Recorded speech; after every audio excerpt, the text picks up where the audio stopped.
The Boston Bruins lose another heartbreaker versus the Philadelphia Flyers with a team they should have beaten in a game they should have won. Tyson Foerster sealed the deal for the Flyers with a goal with a few minutes left in the game, securing this one for the Philadelphia Flyers. But there's a lot of stuff that we need to take away from this game. Some things we learned about this team, as well as a player who's been missing as of late that we're going to be talking about here in this video. So before we get into all of this Boston Bruins news, we noticed that 95% of you guys watching right now are not subscribed to the channel. So if you're looking for a spot to get all your Boston Bruins news as it happens, and stay up to date with this team throughout the rest of the season, going into the offseason, and for a long time after, you're in the right spot. Make sure to hit the sub button. Join me along on this journey as we cover the Boston Bruins, and you'll stay up to date with everything that happens with this team. But like I said, let's just start off with the game here.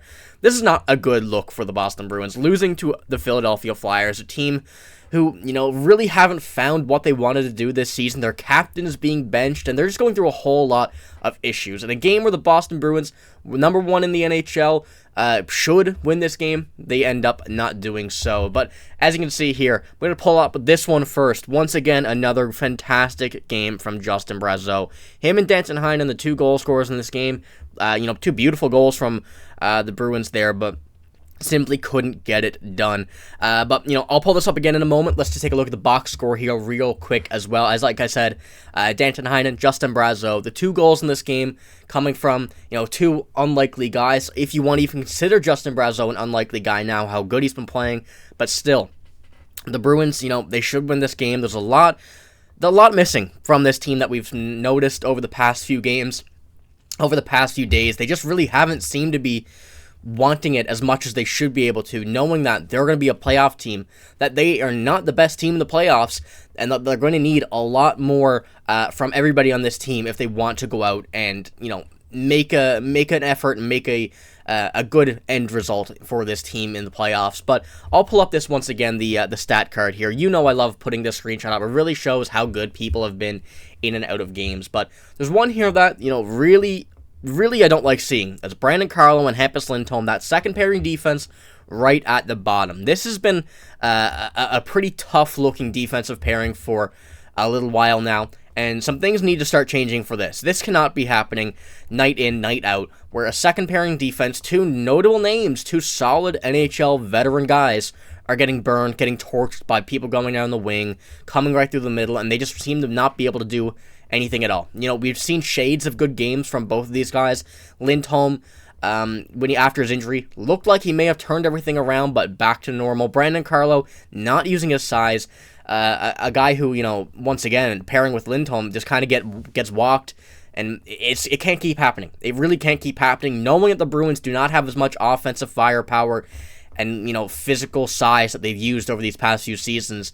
They're going to have to take a big step up in their game if the Bruins want to do anything here, heading to the playoffs, and in the playoffs specifically. There's been a really big lack of effort from what we've seen, from what I've noticed as well these past few games.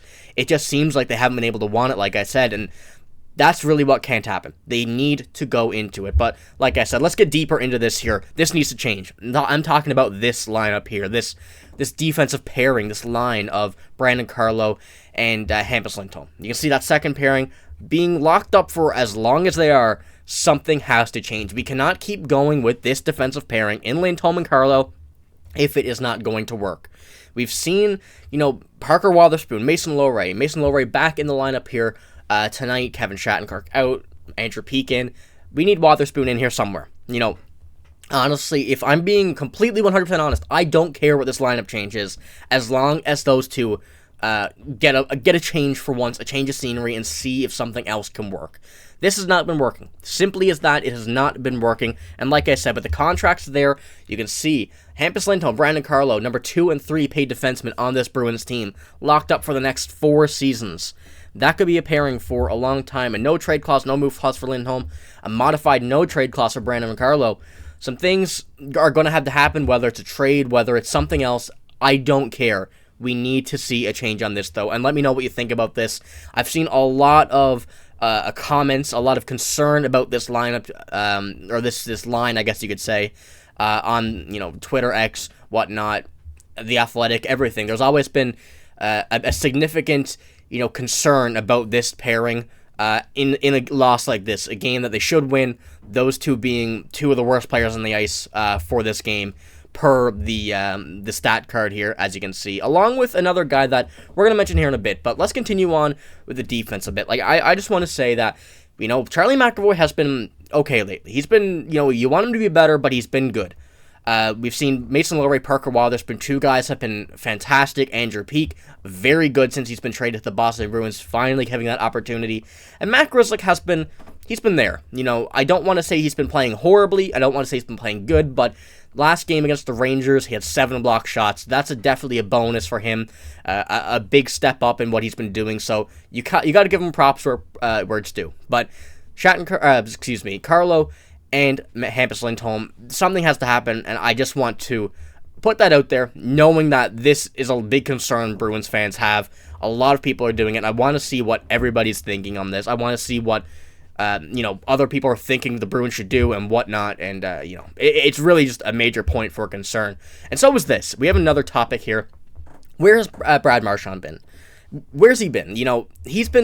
He's been here, but he really hasn't. He seems like he's been missing. It seems like something is wrong, and that's another major point of concern for the Bruins since, the All-Star break. Since the beginning of February, we haven't really seen as much as we want, as much as we should, from the captain and Brad Marchand. Now, I understand coming off an injury in the offseason, being at an older NHL age, and I believe 35, his recovery process is going to be a lot slower. He's definitely going to have some nagging injuries, but Brad Marchand is the type of guy that is going to want to be out there day in, day out. And so far, what we've seen, he pretty much has. He's been there very consistently on that second line.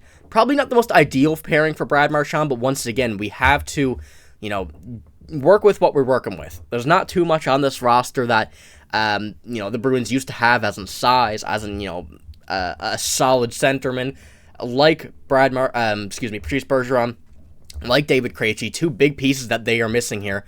So in the pairing with Charlie Coyle and Jake DeBrusk, he really hasn't just looked too comfortable. Now, DeBrusk has been playing a lot better as of late, something we've mentioned, before the trade deadline, that there's a possibility he gets traded. Is he going to re-sign with the Bruins? Do the Bruins want to move him instead of, losing him at the free agency if he does not re-sign? So a lot of us concerned there, but Jake DeBrusk has been back and has been looking very good. So for his case, that's fine. But Brad Marchand, on the other hand, has really not been what we wanted to see as Bruins fans. 1 goal, 8 assists, for the month of March. In February, he had 2 goals and 4 assists. You want to see a lot more coming from those. Now, I do understand that February, there was a lot of tough matchups there. Vancouver, Edmonton, Tampa, Vancouver again, Vegas. But, a lot of those games were wins. You can see there, there's some losses against some good teams. Dallas and LA there as well, but you want to see more coming from him in this span, I guess you could say. March has been a bit of a step up in the assist category, still not scoring as much, but Brad Marchand, I wouldn't say is, a number 1 goal scorer. He's not going to go up there and move everybody out of the way, rip one, and, a goal comes out of it. But the way he's playing, I just want to see a bit more physicality, and it really just crosses my mind if he is a nagging injury or something, or just not fully 100% healthy, is what it seems like to me, and what a lot of people are concerned with, are mentioning about the concern of Brad Marchand. But, hopefully that there is no injury. Hopefully it's just, a process of working your body at the older age, of an older NHL age, and, just trying to stay healthy and get ready for the playoffs, which right now at this result is what I'm hoping for, and I hope Brad Marchand is, ready to go, fully there, and everything is good for playoff time and come playoff time. But that's all I got here in this video. Let me know what you think about Brad Marchand's situation, as well as what you would do for the second pairing defense. Obviously, it's been bad. Something has to change, and, we really don't know what it's going to be at this moment. But let me know what you want to change. Let me know what you think the move could be. And, yeah, I'm very excited to see what you're saying, because I'm fully ready for whatever this change is. But, like I said, that's all I got. If you did enjoy the video, make sure to give it a like. Make sure to hit the sub button as well if you did enjoy. And you do want to stay up to date with all the Bruins content. I'll be having it here for you, keeping you up to date with everything that happens. So make sure to hit the sub button. But that's all I got. Thank you for watching. Hope you have a great day. See you later.